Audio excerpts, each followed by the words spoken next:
Budget. Project budget is currently resting at $39,994.36. To be safe and to have a good margin of error, this budget has been designed on the assumption that everything is purchased at full price and none of the methods we will be implementing to save costs have succeeded in any way. Therefore, the final cost is likely to be much less than the original budget proposal. It is also important to note that the long-term programs we have designed have not been budgeted in. Individual budgets for each program we wish to implement will be drawn up after the Expo when we have fully gauged the public response, have a rough number of sign-ups, and know exactly which out of the programs will be most cost-effective and beneficial to run, given the community response at the Expo. Given the time constraints of this presentation, it is impossible to do the budget proposal any great justice here. Therefore, a hard copy of the budget proposal has been made available for detailed perusal at the end of the presentation. Cutting costs. Following is a number of methods we propose to implement in order to reduce costs as much as possible. Number 1. Donations. The Community Employment Outreach Program is a publicly beneficial program which has the potential to greatly benefit a number of existing businesses in the area. If the program is successful in bringing more people and businesses into the CBD and in imparting valuable employment skills to local workers, there is a high likelihood that local businesses can greatly increase their profit margins and employ workers much more skilled and of a higher calibre. Local businesses thereby have a vested interest in the success of the Community Employment Outreach Program, and as a result might consider making donations to the cause. In order to reduce cost and increase the possibility of success, the library will be actively seeking out donations from larger businesses in the area, explaining the potential benefits of the program and inquiring if they would like to make a contribution. Monetary donations would be most beneficial, but item donations will also be accepted as they can go towards forming the prize gift baskets in the raffle, or depending on the number of item donations received, there is also the possibility of running a silent auction at the Business Expo. Coles Supermarket also sponsors a number of community events and might be willing to sponsor some of the food and drinks needed for the library-run barbecue.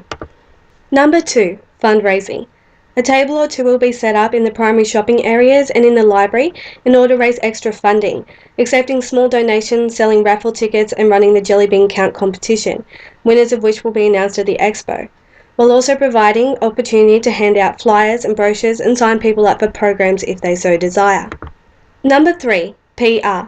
In order to save money, we have opted out of television commercials and other such expensive means of advertisement, instead leaning more towards social media and the local newspapers and radio stations, which is expected to greatly reduce PR costs.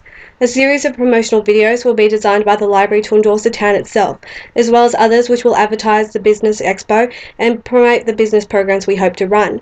These promotional videos, as well as a number of short-written ads following the same lines, will be made available through social media sites such as YouTube, Twitter, Facebook, Google+, etc., completely free of cost.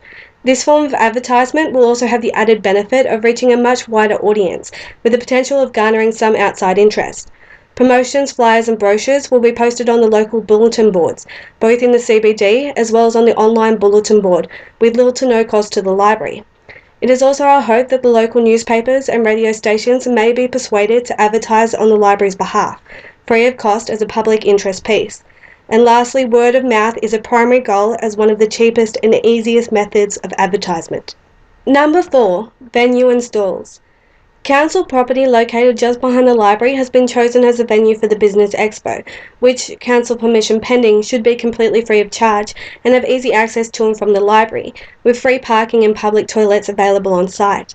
A number of stalls, competitions and rides will also be run by the library and its staff to help raise further revenue, including the Jelly Bean Count competition, face painting stall, pony rides, inflatable world, barbecue, fairy floss machine and a raffle.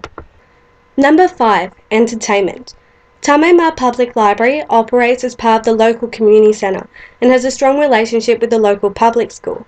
As a result, it may be possible to secure free entertainment for the Business Expo by offering those participating in or running performance activities at these locations a chance to perform at the Expo.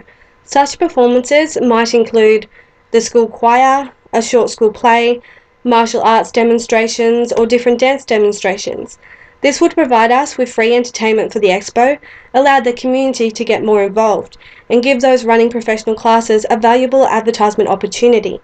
It also has great potential to bring more people into the event, as friends and relatives would most likely enjoy seeing their loved ones perform on stage.